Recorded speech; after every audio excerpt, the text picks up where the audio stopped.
Weather Service in Austin, San Antonio has issued a severe thunderstorm warning for northeastern Medina County, central Bandera County, southeastern Kirk County, Hayes County, Blanco County, southeastern Gillespie County, Kendall County, northwestern Bexar County, Comal County, until 5:45 p.m. Central Daylight Time.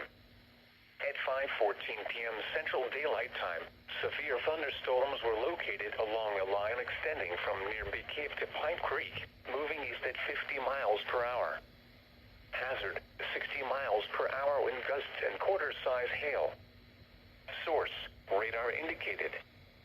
Impact, hail damage to vehicles is expected. Expect wind damage to roofs, siding, and trees.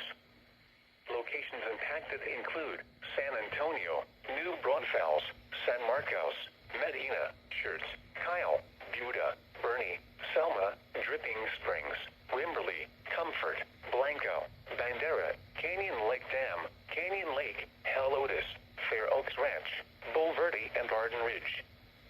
For your protection, move to an interior room on the lowest floor of a building.